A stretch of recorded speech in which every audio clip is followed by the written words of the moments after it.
1. Ya, están en vivo.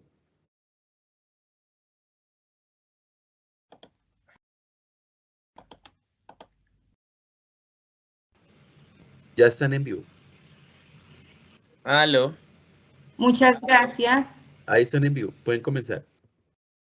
Bueno, muchas gracias a Marlon y a Juan Carlos, nuestros compañeros técnicos aquí en la plataforma. Buenos días para todos y todas las compañeras afiliados a Sintra Bienestar que el día de hoy se han conectado a esta tercera charla en el marco del proceso de capacitación que Sintra Bienestar le ofreció a todos sus afiliados interesados en capacitarse para presentar pues las pruebas de conocimiento del concurso de méritos del ICBF. Bueno, vamos a dar unos minuticos más para que se conecten otros compañeros. Les agradecemos, por favor, permanecer en la sala y pues de pronto recordarle a los otros compañeros que están pendientes de ingreso al Teams, pues para que ingresen porque pues ya en breves minutos vamos a iniciar con la capacitación del día de hoy. Ana, ¿te parece si voy compartiendo pantalla? Claro que sí, sí, señor. Listo, yo no soy hiper, mega, super experto en Teams, entonces supongo que es con este botoncito de aquí, Share Content. Sí, es este, sí, debe ser este. El de la flechita, sí, sí, ¿Ves señor. mi pantalla? ¿Ya se ve mi pantalla? Yo la veo perfectamente. De pronto a los compañeros que están como asistentes, si nos pueden contar ahí por el chat, si ven la pantalla, si se ve clarito, porque la última tuvimos, se veía un poquito borroso, entonces para que de una vez nos confirmen si son tan amables.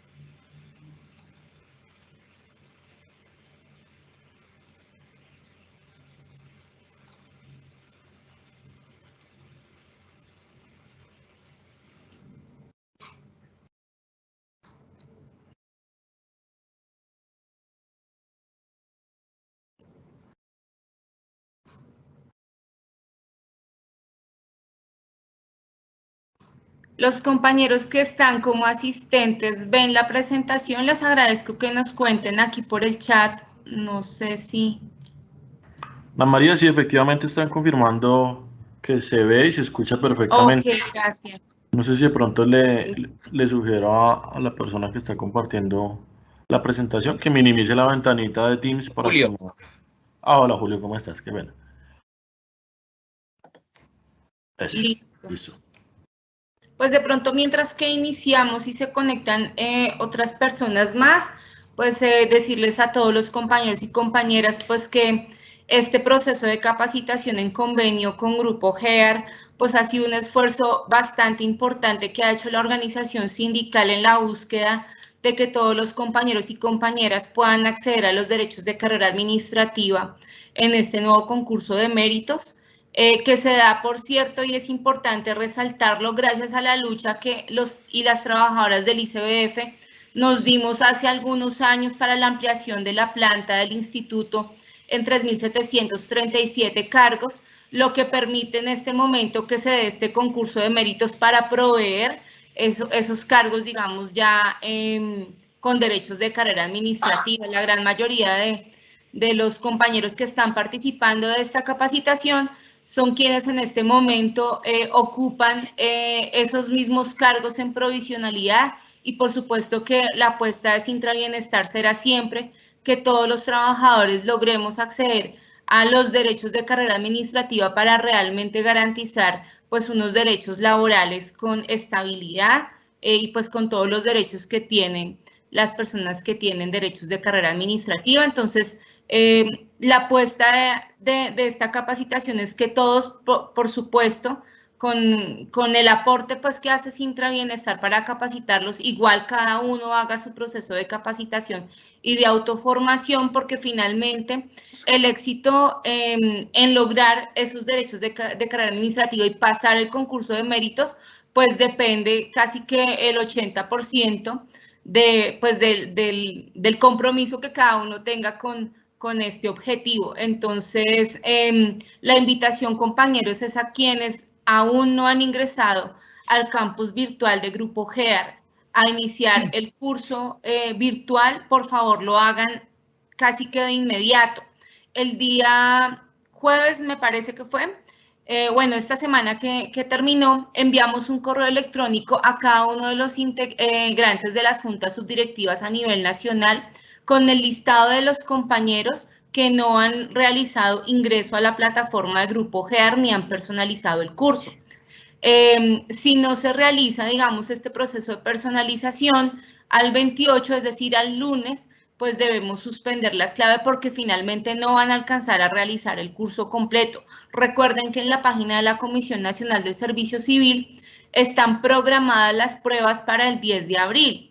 Y pues prácticamente tendrían un mes para poder realizar el curso, así que insistimos por favor a los compañeros que no hayan ingresado o a quienes ustedes sepan que no han logrado ingresar, que se comuniquen directamente con Grupo GEAR para mirar el tema de la clave y el usuario si es que están pendientes de esta situación, y si no, si ya recibieron clave y usuario y no han ingresado, por favor ingresen, porque casi que estamos con el tiempo muy justo para poder desarrollar pues todo el curso de la plataforma del campus virtual de Grupo GEAR, que de acuerdo a lo que nos comentaban en todo este proceso del convenio, se requieren de mínimo 150 horas para poder abordar todo el curso y tener pues como toda la capacitación preparatoria para el concurso, que por supuesto está complementada con estas charlas que hemos venido desarrollando algunos sábados y que, insistimos, se desarrollan los sábados por medio de la plataforma Teams por dos motivos. El primero, los sábados, pues porque no se cruza a la mayoría con su jornada laboral, y por la plataforma Teams porque es la plataforma a la que todos los trabajadores del ICBF tenemos acceso. Y pues por supuesto también por la exclusividad de la información. A esta sala solo pueden ingresar los y las compañeras que se encuentran inscritos en este momento en la capacitación con Grupo GEAR. No es un link que esté abierto y por eso seguramente si algunos han intentado ingresar desde su correo personal no les va a permitir el ingreso porque solo están habilitadas las cuentas, digamos, de correo con el dominio del ICBF. Entonces eso es muy importante que quienes estén aquí, estén escuchando esta información, se la compartan a de pronto quienes no han accedido a la capacitación, porque pues digamos los compañeros afiliados nos pidieron exclusividad en la información y esta fue la única opción que encontramos para que se diera solamente para los inscritos y afiliados a Sintra Bienestar. Entonces, bueno, yo creo que ya esperamos un ratico y creo que es prudente que iniciemos entonces con la capacitación del día de hoy. Le damos la bienvenida pues a nuestro profe del día de hoy, a Julio Alberto David Vela, de Grupo GEAR, pues que el día de hoy nos va a hablar sobre un tema muy importante que muy seguramente también muchos compañeros pues lo conocen porque hace parte de nuestra cotidianidad en el trabajo en algunas dependencias del ICBF, que es la Ley 1804 del 2016, que habla sobre la política de Estado para el desarrollo integral de la primera infancia de 0 a siempre. Entonces, pues Julio Alberto, te damos la palabra para que el día de hoy nos puedas orientar sobre este tema tan importante que seguramente puede ser uno de los ejes temáticos bien predominantes en la prueba que vamos a tener el próximo 10 de abril, si es que no cambian pues el cronograma de las actividades del concurso. Listo, Ana, muchas gracias. ¿Se me escucha bien y se ve bien? Yo te escucho bien y te veo bien. A los compañeros de pronto que nos puedan contar ahí en el chat si ven bien a Julio Alberto. Bueno, entonces... Bueno, al parecer sí. Sí, esperemos que sí. Mi nombre es Julio Alberto David, yo soy abogado dedicado a temas de derecho privado. y tengo una maestría en Derecho Contractual Público y Privado, de lo cual se relacionan algunos de estos temas. Y lo que vamos a hacer en esta sesión, como dijo Ana, es revisar algunos temas de la Ley 1804 del 2016. Esta es una ley que es extremadamente sencilla de entender porque es muy cortica y hacer análisis de esta resulta sencillo. Podemos comprender que está establecida en 3 bloques, de los cuales nosotros vamos a hacer mucho énfasis en los 2 primeros, dado que el tercero es más regulatorio de las responsabilidades de las instituciones, porque este es un sistema interdisciplinar, las funciones de cada una de las instituciones respecto de este sistema de desarrollo integral, que no es otra cosa sino tal institución tiene 6 funciones, no las vamos a repasar de esa forma, sino que vamos a hacer énfasis más en la primera y segunda parte, que es aquella en la cual si se comprenden los principios y la estructura de cómo funciona el sistema, bueno, es en realidad lo que en mi opinión es lo más relevante para esta ley en concreto. Entonces, lo primero que tenemos que tener en cuenta, como muchos de ustedes ya lo saben, es a quién va dirigida la ley o quién es el sujeto de protección. El sujeto de protección en este caso es la primera infancia, que según la norma jurídica refiere, alguien está escribiendo algo. Ana, ¿tú me podrías decir si alguien escribió algo referente a que no se escucha o algo? Porque con la pantalla compartida, si quito la pantalla completa, después... No, hasta el momento nadie veo en mi chat que haya reportado que no escucha. Ah, ok. Que todo está bien, tranquilo. Ah, ok, es que Yo te aviso cualquier cosa. Ah, listo, vale, así quedamos entonces, listo. Sí, señor. El sujeto de protección entonces es la primera infancia, que como lo establece esta norma junto con la 1096 del 2006, que todos sabemos que es la base clave para este análisis y para comprender el tema de la infancia y adolescencia, es de los 0 a los 6 años. Y todas las personas que estén en este rango de edad, entonces estarán cobijados por los beneficios y los programas que se planteen respecto de esta ley y este sistema de protección.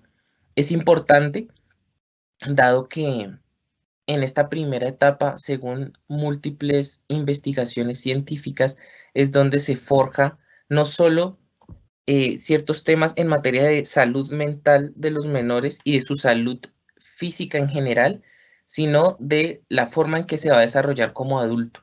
Eso está establecido, por eso es que es de los 6 a los 6 años, de los 0 a los 6 años, es porque es una edad trascendental para el desarrollo de las personas, y bueno, ese es el rango y ese es el sujeto de protección para la presente ley.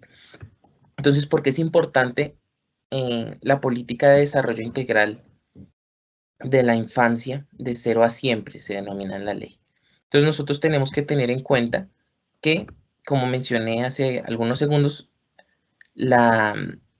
esta edad en específico es aquella en la cual no solo de forma psíquica, sino física, el menor establece mucho de los comportamientos y condiciones físicas que va a desarrollar de allí en adelante como adulto, entendiendo que los menores, pues en nuestro estado y en las sociedades en general, son lo que forjan la prole y son quienes van después a ser adultos, quienes van a forjar la economía y quienes van a hacer la sociedad como tal. Por lo cual es necesario tener en cuenta que dicha protección a las personas que están en este rango de edad se determina en unas especificidades a nivel jurídico y que brindan este tipo de normativas. Ahora, específicamente, nosotros tenemos que tener en cuenta cómo se desarrolla la política pública y cómo está articulada esta ley entonces en los 2 bloques de los cuales les expliqué al principio. Este es, como dice la diapositiva, este es un trabajo intersectorial, es decir, es un trabajo entre varias instituciones de derecho público que promueve a las acciones para asegurar buenas condiciones de vida para los menores de 0 a 6 años. Entendiendo que es un sistema intersectorial, entonces es clave si nosotros analizamos la primera fase y la primera parte de la norma jurídica, el tema relativo a los principios que regulan esta, dado que estos principios son los que rellenan de contenido al resto de normas jurídicas que regulan la disciplina. Entonces nosotros tenemos que tener en cuenta, bueno, para los que no son, digamos, abogados, es importante que se tenga en cuenta el concepto de principio. El principio es aquel mandato de optimización que rellena de contenido el resto de normas jurídicas como horizonte y que goza de una superioridad jerárquica respecto del resto de normas jurídicas para así hacer el sistema armónico, el sistema jurídico y que este funcione de forma armónica. Entonces, los principios para la ley que nosotros estamos estudiando en este caso de el sistema de protección a los niños de 0 a 6 años va relacionada en 3 bloques de principios. Primero, los principios constitucionales, es decir, los que están establecidos en la Constitución política. Luego, los principios del Código de Infancia y Adolescencia. Y luego, los principios de la Convención de los Derechos del Niño, es decir, el instrumento internacional que es el que complementa esta norma que estamos estudiando. Respecto de los principios constitucionales, es decir, los que son de naturaleza más general para este tema, tenemos la vida, la igualdad y la dignidad humana. En ese sentido, comprendamos que la vida, bueno, es el derecho núcleo de nuestro sistema jurídico, ya que todos los derechos fundamentales en general derivan de este, pero nosotros, y hablando de este tema controversial de la Corte Constitucional y todo el tema del aborto, que fue regulado hace poco y que fue establecido hace poco en la jurisprudencia, hay que comprender que se relaciona de forma directa con la dignidad humana. Es decir, en Colombia, la vida no es vida por sí misma, sino que la vida es vida cuando se establece como digna. En ese sentido, nosotros tenemos que comprender que según la jurisprudencia, la dignidad humana se relaciona con 3 puntos clave. Primero, vivir como se quiere, materializar el plan de vida que todos nosotros tenemos y vivir sin humillaciones. Eso es lo que jurídicamente se establece como la dignidad humana. Y la igualdad. La igualdad se establece como igualdad material e igualdad formal. Esto no quiere decir otra cosa, sino que se debe solicitar y se debe argumentar y se puede argumentar la igualdad siempre y cuando se estén en condiciones iguales.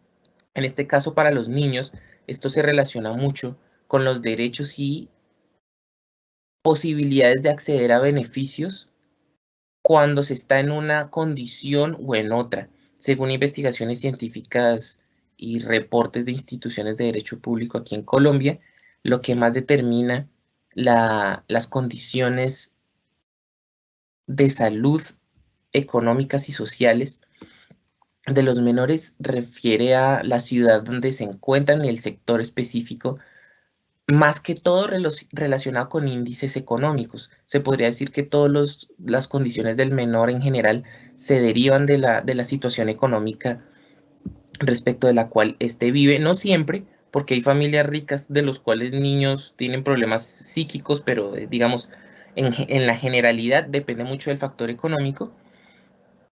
Y eso es la sección respecto de la Constitución, es decir, vida, derecho a la vida, igualdad y dignidad humana. Ahora, si nosotros nos vamos a los principios que están establecidos específicamente en la norma en la cual estamos estudiando actualmente, la 1804, encontramos los siguientes principios. Prevalencia de los derechos del menor, la exigibilidad de derechos, la perspectiva de género y la perspectiva étnica. En ese sentido, vamos a hacer un análisis de cada uno de estos que no está hiperregulado, expandido en la normativa, pero los vamos a charlar, ya que en mi opinión, como abogado en este caso, los principios siempre en todo análisis son los más importantes porque son los que ayudan a entender el resto de normativa. Entonces, la prevalencia de los derechos del menor, esto está establecido también en el Código de Infancia y Adolescencia, y es que los derechos del menor siempre primarán respecto de las del adulto. Siempre que se tenga que tomar una decisión política, administrativa, decisión para adoptar una norma jurídica, siempre la primera preocupación y los derechos de quien se hará prevalencia es respecto del menor. Entonces, este es un principio que en verdad ayuda mucho para comprender situaciones y casos prácticos, ya que sabemos que siempre la situación del menor va a tener prevalencia. La exigibilidad de derechos, esto va más relacionado con un concepto que se denomina la capacidad. Nosotros tenemos que tener en cuenta que porque el menor sea menor de edad, y en este caso, bueno, de 0 a 6 años, y este no tenga la posibilidad de gozar de tener la capacidad de ejercicio, esto no implica para nada que este no puede hacer exigencia de sus derechos. ¿Sí? Esto parece simple, pero es necesario comprender la razón técnica jurídica de por qué no. Entonces, de por qué sí, quiero decir. Entonces, el menor, a pesar de que no tiene capacidad de ejercicio, si sus derechos se vieran vulnerados, este tiene total posibilidad de exigirlos judicialmente, por supuesto, a través de la figura de un representante o apoderado. Luego tenemos la perspectiva de género. Actualmente debe comprenderse y debe entenderse que las condiciones del hombre y la mujer, si bien son las mismas a nivel de derechos, porque los hombres y las mujeres tienen en teoría los mismos derechos, materialmente la mujer goza de unos, bueno, goza no, adolece de unos índices negativos en contraste al hombre en materia de ciertos aspectos que no se relacionan sino con índices económicos, culturales y sociales. En ese sentido, para aplicar el sistema y todo este sistema de protección, es necesario tener en cuenta que la niña potencialmente, incluso según el sitio donde nace, el área donde nace, las desigualdades del menor respecto de un menor que se encuentre, por ejemplo, en un área metropolitana, el desarrollo de una niña, en este caso de una nena, muy posiblemente va a ser incluso peor que la del varón. La política de protección al menor tiene que tener en cuenta este aspecto para materializar incluso aspectos que se llaman acciones del Estado con una discriminación positiva, lo que no es otra cosa sino establecer algunas condiciones en las cuales se le dará mayor protección a la nena que al joven, que al menor, que al niño, dado que se sabe que en un futuro cercano potencialmente va a estar mayormente desfavorecida en algunos índices socioeconómicos. Y finalmente, la protección o la perspectiva del aspecto étnico. Este va muy relacionado con la perspectiva de género en relación a que estadísticamente, según varias instituciones de derecho público en Colombia, ciertas personas que nacen en determinadas etnias o minorías de igual forma, y esto se ve mucho con las negritudes, en una investigación que nosotros hicimos hace un tiempo, se determina fácilmente que las negritudes tienen unos índices en materia de salud, económicas y de trabajo digno que están muy por debajo del resto de la sociedad, que se determina como ubicada en la normalidad social.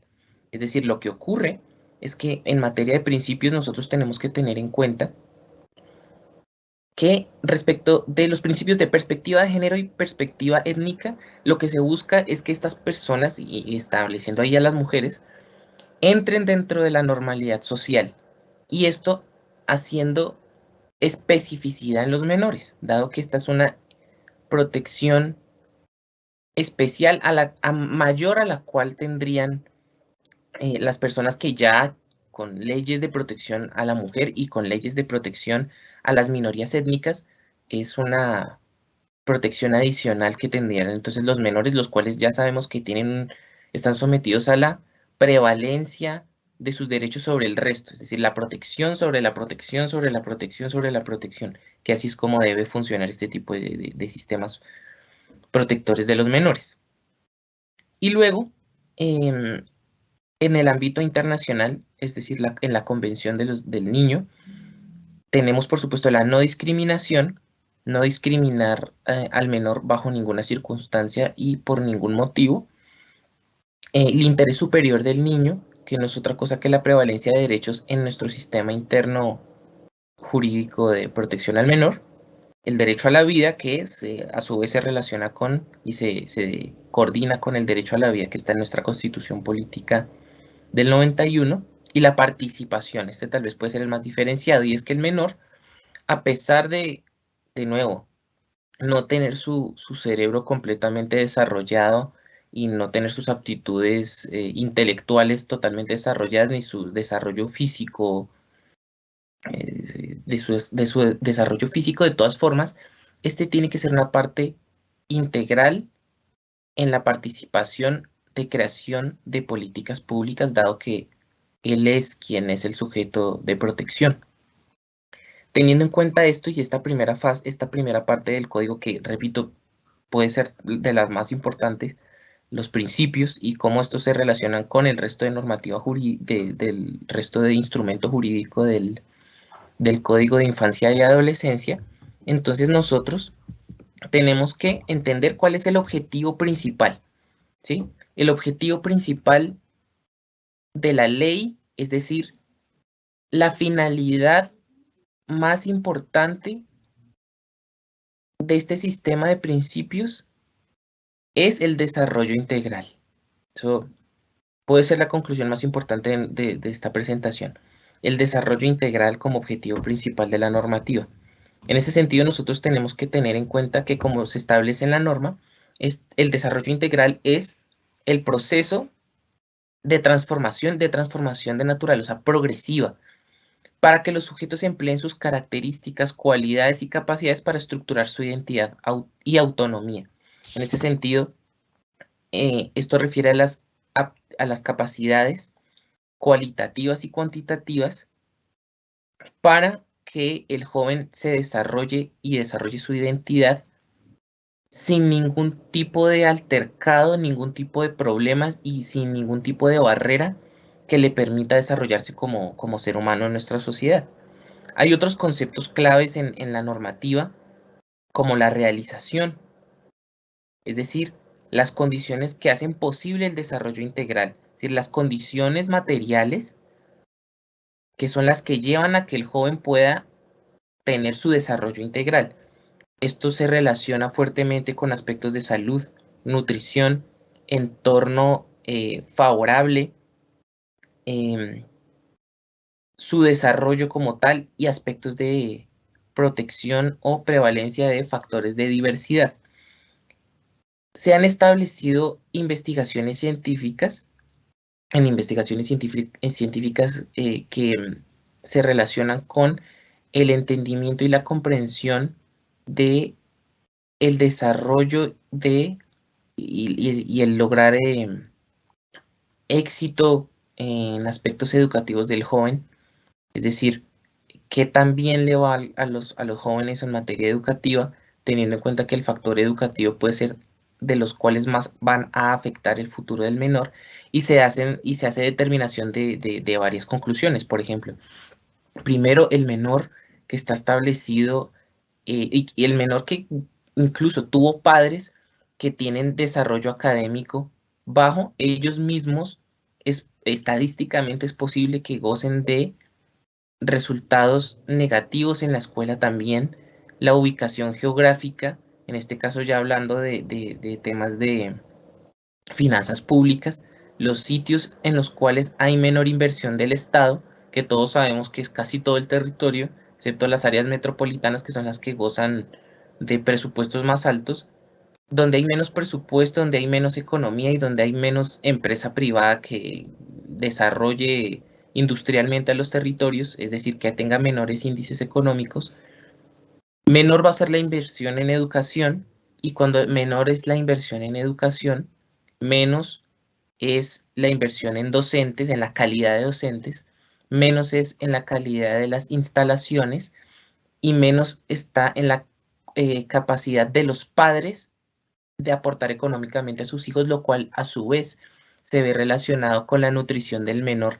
Todos estos factores siempre van inclinados a que el menor no desarrolle de forma correcta y que no tenga buenos resultados en la escuela, lo cual a su vez se determina que afecta su desarrollo como adulto y parece que esto entrara en un círculo vicioso en el cual la sociedad no puede avanzar. Ese círculo vicioso, según los que somos estudiosos académicamente de estos temas, se determina que no es que sea un círculo vicioso, sino que empieza y se determina en los lugares en los cuales el menor está en su primera fase de desarrollo. Es decir, el desarrollo integral no es sencillamente la protección del desarrollo del menor a futuro, sino que en realidad esto es lo que establece cómo se va a desarrollar una sociedad de ese punto en adelante. Y por eso es que el desarrollo integral tiene que comprenderse como la parte más importante de esta normativa. Es el objetivo principal, es el inicio de las sociedades. En ese sentido, nosotros tenemos que tener en cuenta que, obviamente ya se dieron cuenta que para mí el factor de educación es tal vez el más importante, pero por supuesto que la ley establece muchos otros y nosotros tenemos que tener en cuenta que hay varias instituciones que están metidas en este tema. Está el Ministerio de Vivienda, está el Ministerio de Cultura, está el Departamento Nacional de Planación, la Unidad para Víctimas, Coldeportes, el ICBF. Todas estas instituciones van a trabajar de forma conjunta para administrar los recursos públicos para creación de programas sociales que a su vez materializarán la finalidad del desarrollo integral en relación a las siguientes disciplinas. Entonces nosotros tenemos que tener en cuenta que está, por supuesto, la educación, del cual ya hice una explicación de más o menos cómo funciona el fenómeno, la cultura. Es importante tener en cuenta que el desarrollo cultural y la prevalencia de ciertos factores, cuando hablamos de la parte de los principios de la prevalencia étnica, es clave para entender cómo se aplica o no una política pública, dado que un menor que haga parte de una minoría no se le puede, no tiene los mismos criterios para poder desarrollar un desarrollo integral como lo haría un joven de un área metropolitana como en Bogotá. La planeación, deviene del principio de la función administrativa de la economía a nivel de derecho administrativo, lo que no quiere decir otra cosa, sino que las políticas públicas que se van a materializar para la protección de la infancia y adolescencia, en este caso de la infancia específicamente, tienen que ir soportadas con una programación y una prefactibilidad de administración de recursos, que eso es una parte que vamos a analizar ahorita en la segunda etapa de la ley, que es cómo se materializan estos programas de protección al menor, teniendo en cuenta que se administren bien los recursos. Determinados recursos se van a destinar para una finalidad. Con esa finalidad, teniendo claro cuántos recursos se va a invertir, entonces veremos si la administración pública para la protección de los derechos del menor está siendo satisfactoria o no. La salud se relaciona, bueno, por supuesto, con la salud mental y física del menor, el cual deviene muchísimo de la parte económica, la cual a su vez deviene muchísimo del sitio donde el menor se encuentra. Nosotros, de nuevo, en una investigación científica que nosotros ayudamos a desarrollar en temas de resultados académicos de los menores, se pudo determinar que la nutrición, que está dentro del tema de la salud, cuando el menor está malnutrido, sencillamente su cerebro no funciona de forma óptima, por lo cual no va a poder desarrollarse intelectualmente a futuro como lo haría cualquier otro tipo de adulto, lo que causa que no vaya a poder desarrollar sus derechos como ciudadano colombiano de forma óptima, como si lo haría una persona que está ubicada en la normalidad. una persona que no tiene problemas económicos ni sus padres, muy posiblemente va a desarrollarse muchísimo mejor como ser humano que una persona que no. Por eso este es un aspecto claro y clave. El bienestar agrupa varios temas, tanto de nutrición como de salud, como de educación. En realidad, el bienestar es uno de los puntos interdisciplinares aquí. La recreación como la forma en la cual se administrarán recursos públicos para que el menor desarrolle no solo sus conocimientos a nivel científico, sino su desarrollo en otro tipo de disciplinas que científicamente demuestran que también ayudan a el desarrollo intelectual del menor, y los deportes, lo mismo relacionado con el anterior. Por eso es que en este tipo de instituciones que hacen parte del grupo interdisciplinar para la creación de programas de protección al menor está, por ejemplo, Coldeportes. Es un análisis interdisciplinar de cómo se va a proteger al menor. Todas estas instituciones hacen programas independientes e interdisciplinares para hacer la materialización del fin máximo, que ya sabemos que es el desarrollo integral. Entonces, teniendo en cuenta qué instituciones hacen parte, más o menos de qué forma y en qué disciplinas estas instituciones hacen parte, y comprendiendo los principios respecto de su subdivisión de constitucionales en la norma interna, que es la que estamos estudiando, y la Convención Internacional de los Derechos del Menor respecto de los principios, ahora podemos entender con los dos anteriores elementos claros cuáles son las fases de implementación de este tipo de políticas. Es importante que se tenga en cuenta que la ley no establece políticas como tal, sino que establece la generalidad. Por eso es que esta ley es tan cortica, porque es una ley de generalidades. Ya los programas específicos que se materialicen en cada uno de los municipios, ciudades, territorios, dependerá definitivamente del caso en concreto. Y vamos con ello. Entonces, para esto nosotros tenemos que tener en cuenta un concepto clave antes de pasar a la explicación de las fases, que es la ruta integral de atenciones. Esta es una herramienta que ordena la gestión de las anteriores instituciones y los fondos que se van a utilizar para la protección de los menores, que puede decirse que es la fase material para materializar precisamente el desarrollo integral. En ese sentido, nosotros podemos ir a las etapas. Entonces, primero, la identificación. Todo lo anteriormente explicado va en el caso en concreto. Entonces, nosotros tenemos un municipio donde nosotros vamos a determinar factores sociales, dentro de lo cual entra la perspectiva de género y la perspectiva étnica, condiciones socioeconómicas, índices económicos de ese específico territorio y factores de tipo social. Nosotros vamos a ver cómo está el desarrollo de la infancia en esos puntos, ya teniendo claro los criterios anteriormente establecidos, es decir, cómo está ese municipio específicamente en materia de salud de menores, de educación de menores, de recreación en el aspecto de los menores, cómo se están dando programas de recreación para los niños, cómo se está materializando aspectos de salud y sociales dentro del hogar, es decir, factores de violencia intrafamiliar. Vamos a ver cómo están esos índices. Afortunadamente, y como yo creo que todos ustedes lo saben, todos estos índices, bueno, afortunadamente en Colombia son completamente cuantificables. Todos los programas y todos los departamentos de los cuales hicimos identificación nominal hace algunos segundos, todas estas instituciones evocan índices que pueden analizarse objetivamente, ¿sí? Por ejemplo, la educación se determina por el tema, por ejemplo, del resultado de las pruebas Saber y las pruebas PISA a nivel internacional.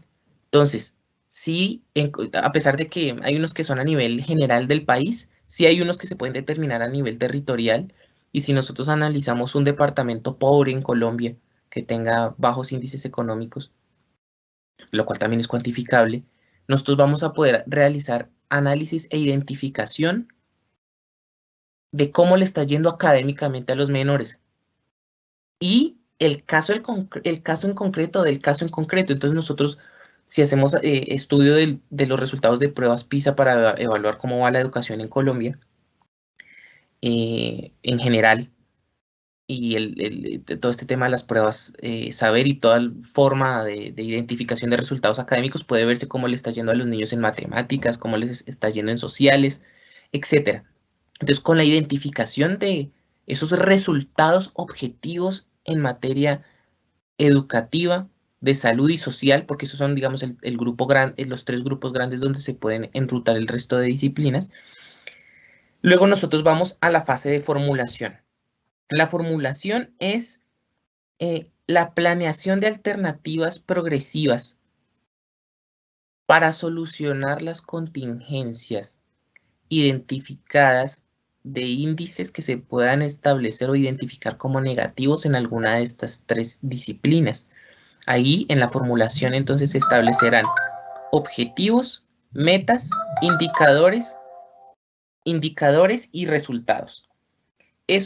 En esta fase lo que precisamente se hace es, ya con la identificación de cómo está la situación a nivel objetivo en índices, luego se establecerán unos objetivos para solucionar los aspectos que se determinan que estén en una situación negativa. Luego de hacer la formulación derivada de la identificación, vamos a hacer el análisis de la implementación. Entonces, la implementación no es otra cosa que la materialización de los planes y programas planteados en la fase de formulación. Allí toca tener en cuenta unos aspectos, ¿no? Porque es que algo que nosotros los colombianos a veces no entendemos es que la materialización de programas sociales no depende de otra cosa, sino de cuánta plata hay y de cuántos recursos se van a poder recolectar y cuánto recurso público existe. Entonces nosotros vamos a hacer análisis de la sostenibilidad de los programas y que la distribución de recursos pueda darse a largo plazo. La coordinación y concurrencia que existen entre las instituciones que gozan de recursos para utilizarlos de forma conjunta y que haya definitivamente la existencia de la ruta integral de atención, que fue el concepto que expliqué al principio de esta diapositiva, que no es otra cosa sino la herramienta que ordena la gestión. Para nosotros entonces, en ese sentido, establecer un equipo definido, se tienen que establecer equipos para materializar la formulación de soluciones, se hará un diagnóstico, se establecerán acciones claras y se utilizará todo el recurso público que haya disponible para cumplir con el objetivo, para luego ir a una fase de seguimiento y evaluación. ¿Qué implica la fase de seguimiento y evaluación según la norma jurídica? Por supuesto, será verificar si respecto de la identificación de problemáticas derivada de índices objetivos se pudo realizar una formulación correcta y respecto de la formulación correcta si se hizo una implementación objetivamente eficaz para verificar entonces si los recursos públicos se administraron de forma correcta, no solo en la fase inicial, sino a nivel progresivo, si es que estos programas son de tracto sucesivo, que normalmente lo son. Entonces, nosotros tenemos que tener en cuenta que a todo esto y a todos estos conceptos van establecidos, y por eso es que mi llamamiento en este tipo de presentaciones, más que aspectos técnicos de la norma, que son conceptos que son supremamente sencillos, esta norma es supremamente sencilla de estudiar, en realidad es comprender que todos estos programas al final se materializan a través de negocios jurídicos con el Estado, es decir, estos programas muchos se van a materializar a través de contratos públicos y de programas y empresas privadas que a su vez van a ser partícipe de la función administrativa para hacer protección de los derechos del menor. Si nosotros entendemos que estos programas van sometidos a la función administrativa y a la vez van sometidos a los principios de la función administrativa del artículo 209 de la Constitución. Entonces nosotros tenemos que tener en cuenta que estos programas, en la administración de cómo se van a realizar por parte de todas las instituciones públicas que nosotros mencionamos anteriormente, más que todos los ministerios, que son los que mayor cabida tienen en este tipo de, mayor cabida en este tipo de programas, es que esto está sometido al principio de economía, esto está sometido al principio de planeación, esto está sometido al principio de selección objetiva, esto va y está sometido a la responsabilidad, y esto va sometido a la moralidad. Creo que todos somos y estamos al tanto de que este tipo de programas y todo este tipo de normas jurídicas que establecen programas de protección al menor no son otra cosa sino administración de recursos públicos, los cuales en los últimos años, incluso en la época de la pandemia, lo que se pudo determinar fue una utilización completamente desbordada de la figura jurídica de la urgencia manifiesta. Si tenemos una urgencia derivada del COVID, necesitamos gastar recursos contratando directamente, haciendo contratación directa. Esto lo único que pudo manifestar objetivamente según instituciones como, no recuerdo, es una institución que hace veeduría, pero en este momento se me escapa el nombre. No es pública, es de naturaleza privada, pero hace unos estudios muy buenos. Ellos lo que pudieron determinar es que casi el 73% de las utilizaciones de urgencias manifiestas, en especial en zonas regionales del país, ni siquiera tanto en áreas metropolitanas, fue una solicitud de urgencia manifiesta que después se pudo determinar como injustificada.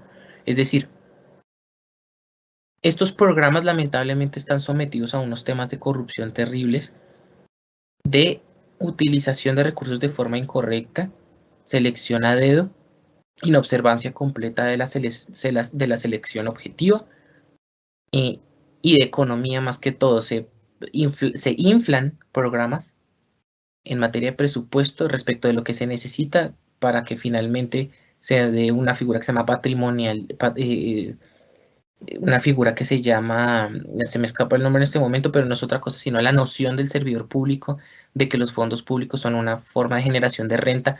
Esto se da en toda la administración pública en general, pero pareciera que en los fondos que se administran para los niños, estos fenómenos se dieran de forma maximizada. Entonces tengamos en cuenta, como sección conclusiva de nuestra presentación, los siguientes aspectos. Esta ley protege a los menores de 0 a 6 años, edad clave por argumentos que ya he expuesto en esta presentación, los cuales están protegidos a través de una norma jurídica que a su vez tiene una división tripartita de principios, los de la Constitución, los de la norma que estamos estudiando y los de las convenciones internacionales, específicamente la prevalencia del interés del menor, perspectiva de género, exigibilidad de derechos, prevalencia de factores étnicos, vida, igualdad, dignidad humana, no discriminación, interés superior del niño, vida y participación. Tenemos que tener en cuenta que estos principios, entonces, como mandatos de optimización, tienen una finalidad clara en la normativa, que es la materialización del desarrollo integral del niño, lo que no es otra cosa sino la combinación de aspectos cuantitativos y cualitativos para que el menor desarrolle sus capacidades y a plenitud su identidad. Desarrollo que se determina según la normativa de forma progresiva, así como la realización, que son las condiciones actuales que hacen posible materialmente el desarrollo integral. Esto va relacionado de forma específica con factores de salud, nutrición, entornos favorables y desarrollo y diversidad. Esto se materializa a través, según la norma, a través de una ruta integral de atención, que no es otra cosa sino herramientas específicas que tiene cada una de las instituciones para materializar estas finalidades. Y finalmente, todo el anterior sistema va relacionado con la materialización de unas fases que implican la identificación de problemáticas en relación a índices objetivos, formulación para establecer objetivos y metas, implementación, que no es otra cosa sino pues implementar el programa y los objetivos ya establecidos positivamente, y el seguimiento y evaluación, que se relaciona con la verificación de cómo se están evaluando los programas específicos.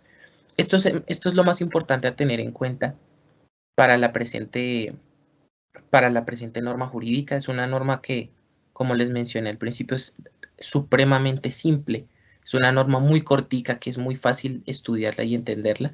Sin embargo, en esta presentación lo que se buscó fue dar una explicación más de los temas en materia de principios y la generalidad y cómo funciona en relación al tema de derecho administrativo y cómo se relaciona con todo el tema de la función pública, dado que es clave entender por qué y entender por qué es importante la norma, ya explicando, haciendo una breve explicación de algunos temas de los cuales hemos hecho parte en algunas investigaciones científicas que determinan por qué esta edad es clave para que el Estado invierta incluso más recursos de lo habitual en ellos, ya que son las personas que a futuro van a constituir la sociedad y por ende la economía de un país.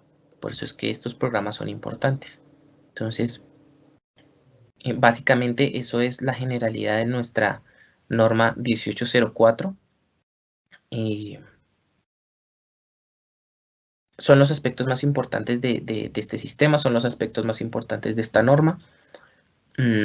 Obviamente los invito a revisar la ley ustedes mismos para que certifiquen y determinen que es súper cortica y súper fácil de estudiar.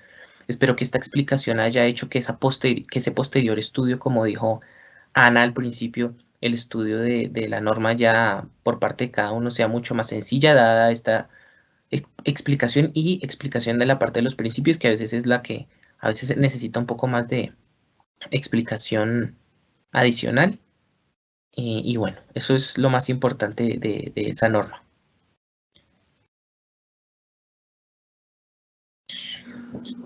Hola.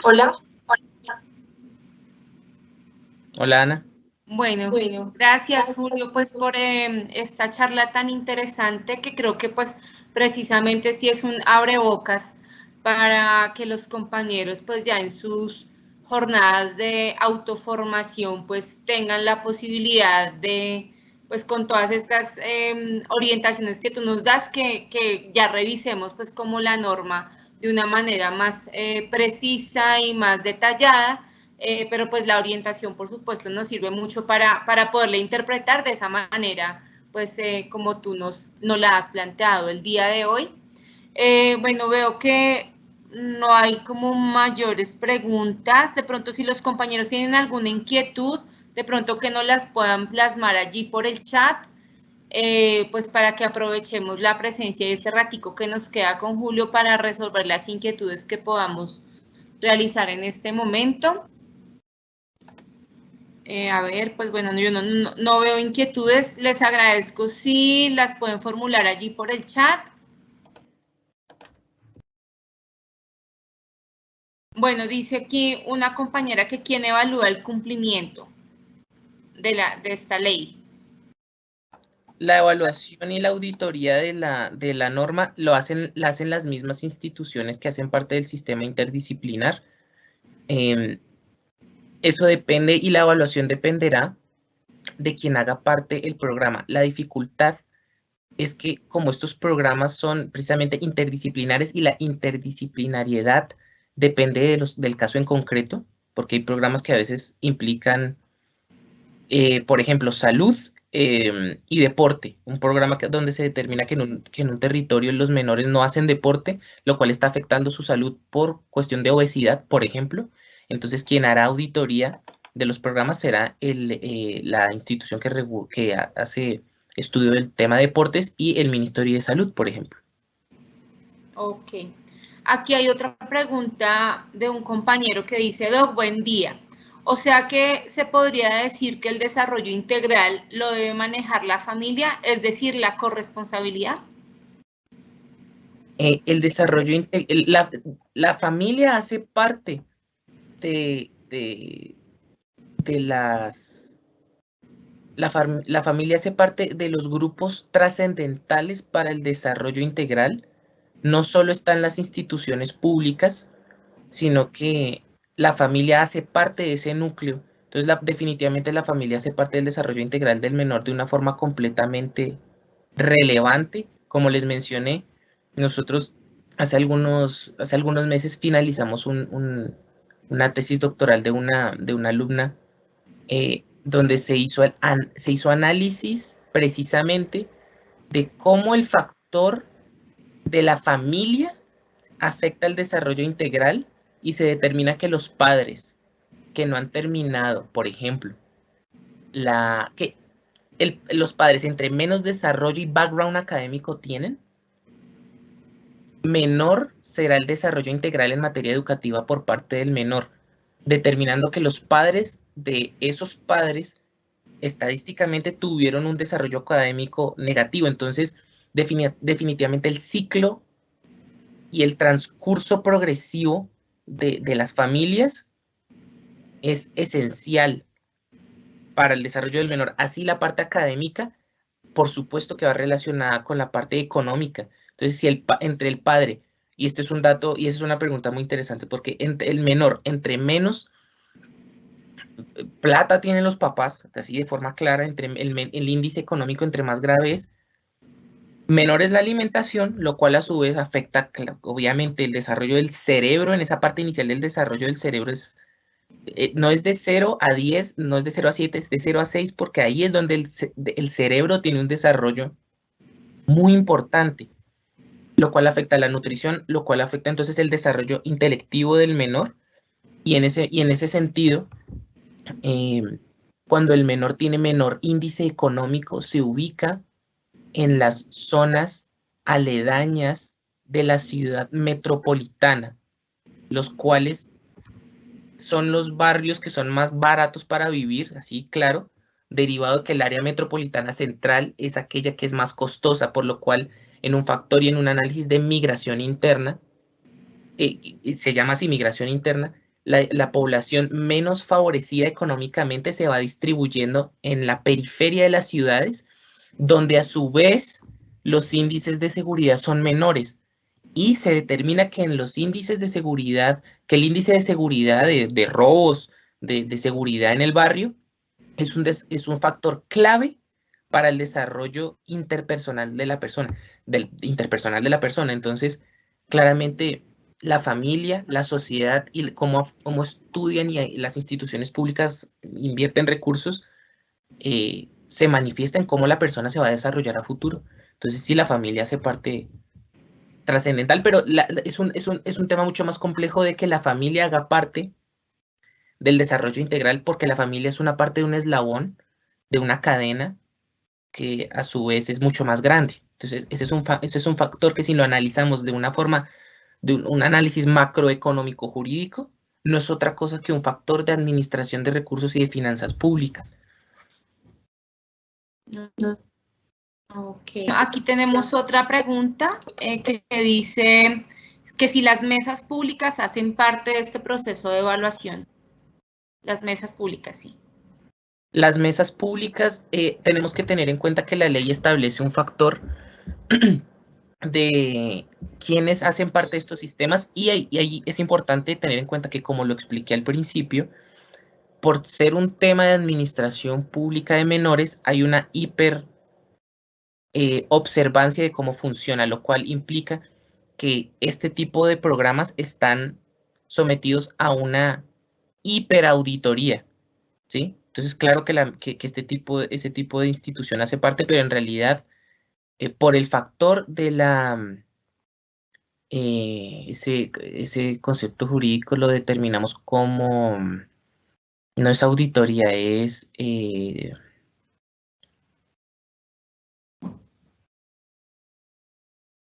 bueno, se me escapa el concepto en este momento, pero es la posibilidad de que toda la sociedad evalúe. Veeduría, uy, gracias. No iba a poder dormir si no me acordaba de la palabra. Entonces, la veeduría es la figura jurídica que hace que todo el mundo pueda ser partícipe de esto, porque todos somos los que ponemos la plata para esos programas. Es tan sencillo como eso, en un tema de dónde salen los recursos, de auditoría y veeduría. Todo ciudadano puede ser parte de estos programas, porque la comunidad como tal ya hace parte, en la ley aparece, la comunidad podrá hacer parte, dentro de lo cual cualquiera que que quiera ser parte de estos programas, de alguna forma va a poder hacer parte, ¿es correcto? Bueno, pues Julio Alberto, muchísimas gracias de verdad por su participación aquí en este espacio, por aportar a todos pues nuestros afiliados a Sintra Bienestar que lograron la conexión en esta mañana del sábado, pues a que fortalezcamos pues nuestros conocimientos para podernos enfrentar a esta prueba que nos va a permitir seguramente poder acceder a los derechos de carrera administrativa en el ICBF, con un tema tan importante que pues finalmente nosotros en la cotidianidad pues digamos vivimos, es la importancia de una norma como esta que de alguna manera pues va enfocada como en la garantía de los derechos de nuestros niños, niñas y adolescentes, bueno, de nuestros niños y niñas de la primera infancia en específico, pero pues que obviamente va muy ligada como al trabajo que nosotros desarrollamos y hace parte de la cotidianidad del trabajo del ICBF, pero que no todos tenemos, digamos, conocimiento porque pues estamos en diferentes dependencias y áreas de trabajo en la entidad. Entonces pues creo que para quienes por ejemplo no tenemos o hemos tenido la posibilidad de trabajar en esta área, pues es un gran abrebocas que nos va a permitir seguramente saber qué es lo que debemos estudiar un poquito más profundamente. Pero también me parece importante, pues ya con los compañeros que quedan aquí conectados en la sala, retomar la importancia de la normativa y también del rol que nosotros como trabajadores del ICBF desempeñamos en la exigencia del cumplimiento de unas normas como estas, de una normatividad que lo que busca pues es la garantía de derechos de nuestros niños. Y pues esto me da pie para, digamos, invitarlos también a que en conciencia del rol que nosotros desarrollamos, no solamente como funcionarios, sino también como ciudadanos, el próximo 27 de abril, pues estemos muy atentos al gran paro nacional que vamos a desarrollar los trabajadores del ICBF por la exigencia de las garantías que nosotros necesitamos como trabajadores, que lo que nos permite es poder prestar un mejor servicio a la comunidad, al servicio a la que pues nuestros niños, niñas y adolescentes y las familias tienen derecho, y pues que los trabajadores exigimos para poder cumplir de verdad de manera oportuna y con calidad la prestación del servicio básico pues que tiene el ICBF a nuestros niños, niñas y adolescentes. Así que compañeros, bueno, a Julio Alberto, muchas gracias por esta presentación, a todos los compañeros que estuvieron conectados, pues que ojalá les quede la inquietud y en esos espacios de autoformación pues podamos profundizar sobre el tema. La próxima capacitación probablemente la desarrollaremos desde la misma plataforma. Compañeros, hay muchas personas en el chat que tal vez no entiendo, digamos, el tema técnico, que no pudieron escuchar la charla. Entiendo que queda aquí en la plataforma por unos días más, así que pues sugirámosle a los compañeros que no pudieron ingresar que procuren en el transcurso de la semana que viene tratar de ingresar a ver si pueden ver la grabación que queda por unos días aquí en la plataforma nada más, pues para que no se pierdan del tema, así como de la que tuvimos hace 20 días también creo que aún permanece allí en la página. Y bueno, insistirles compañeros en que nos pongamos en modo estudio para la convocatoria, para el concurso, pero también en modo paro para el próximo 27 de abril, porque tenemos que exigir el cumplimiento del acuerdo colectivo que firmamos el año pasado, en donde finalmente se cobija todo lo que nosotros como trabajadores digamos, exigimos frente a nuestras condiciones laborales, pero también para obviamente cumplir con la misionalidad de la entidad. Entonces, pues nada, compañeros, nos vemos el 2 de abril, del 2 de marzo creo que es, bueno, en este momento no recuerdo la fecha, pero les vamos a enviar, como siempre, vía correo electrónico, el link de ingreso para la próxima capacitación. A los compañeros que están aquí de las subdirectivas, pues insistirles a los compañeros afiliados que se conecten, que revisen, que se debe ingresar directamente por el correo institucional, compañeros, porque fue, como lo dije al inicio, la alternativa que vimos para garantizar de alguna manera la exclusividad para nuestros compañeros afiliados a la organización sindical, y solamente se puede ingresar desde el correo institucional a este evento, digamos. No está autorizado ingresar desde ningún otro correo que no tenga el dominio del ICBF.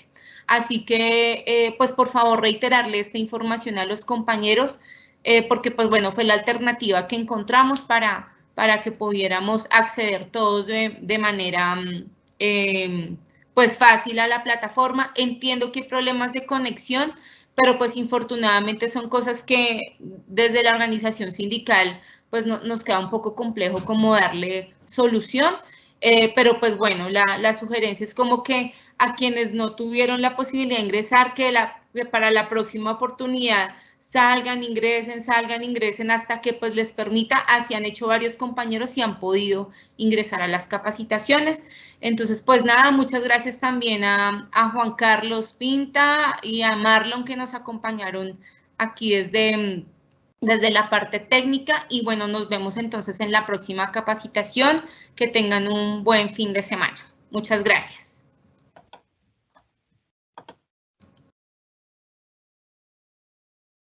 Hasta luego, feliz fin de semana a todos, chao.